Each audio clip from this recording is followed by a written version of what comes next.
కరీంనగర్ జిల్లాలో ట్రెజరీ అధికారుల నిర్లక్ష్యం మరోసారి బయటపడింది. విద్యార్థులకిచ్చే స్కాలర్షిప్స్ 2 సార్లు జమ చేశారు. దాంతో 1.5 కోటికి పైగా అదనపు సొమ్ము విద్యార్థుల ఖాతాల్లోకి వెళ్లిపోయింది. ఆలస్యంగా తప్పు తెలుసుకున్న అధికారులు విద్యార్థుల బ్యాంక్ ఖాతాలను ఫ్రీజ్ చేసి విచారణ చేపట్టారు.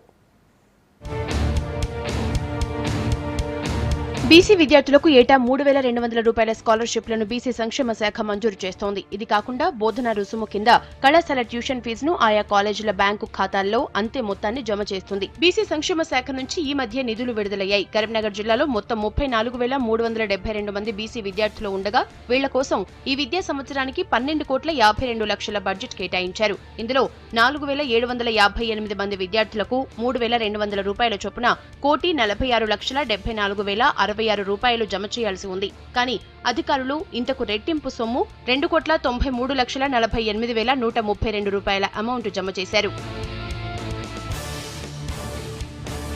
డిస్ట్రిక్ట్ ట్రెజరీ ఆఫీస్ అధికారుల నిర్లక్ష్యంతో విద్యార్థుల ఖాతాల్లో 2 సార్లు అంటే 6,400 రూపాయల చొప్పున నిధులు జమయ్యాయి. ఈ సంగతి కళాశాల యాజమాన్యాల దృష్టికి రావడంతో విషయాన్ని జిల్లా ఉన్నత అధికారులకు తెలిపారు. అప్పుడు పొరపాటును గుర్తించిన అధికారులు వెంటనే బ్యాంక్ అధికారులను అలర్ట్ చేశారు. విద్యార్థులు బ్యాంకుల నుంచి సొమ్ము డ్రా చేయకుండా ఖాతాలు ఫ్రీజ్ చేయాలని, ఒకవేళ ఇప్పటికే డ్రా చేసి ఉంటే అదనపు సొమ్మును రికవరీ చేయాలని ఆదేశాలిచ్చారు. మరోవైపు కరీంనగర్ జిల్లా ట్రెజరీ అధికారుల నిర్లక్ష్యంపై ఉన్నత అధికారులు విచారణ చేస్తున్నారు.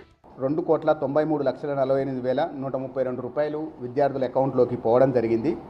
బ్యాంక్ సర్వర్ నుంచి ఒక్కొక్క బిల్లు డూప్లికేట్ రావడంతో మా వాళ్ళు డిఫాల్ట్గా సెలెక్ట్ అవ్వాలని అన్ని బిల్లులు పే చేయడం జరిగింది. ఫ్రెషర్స్ అట, ఫస్ట్ ఇయర్ కావచ్చు, సెకండ్ ఇయర్ కావచ్చు, ఈ డబ్బులు గవర్నమెంట్కి ఏ రకమైన నష్టం లేకుండా చూసే ప్రయత్నం చేస్తాం. వీళ్ళు కొంత అజాగ్రత్తగా ఉండడం వల్ల జరిగింది. మొత్తం మీద విద్యార్థుల ఖాతాల్లోకి వెళ్లిన దాదాపు 1,46,00,000 మేర అదనపు సొమ్మును రికవరీ చేసే పనిలో పడ్డారు అధికారులు. స్టూడెంట్స్ నుంచి అమౌంట్ తిరిగి రాకపోతే 2 ఏళ్ల స్కాలర్షిప్ ఒకేసారి చెల్లించినట్లు సర్దుబాటు చేసే అవకాశాన్ని కూడా పరిశీలిస్తున్నారు.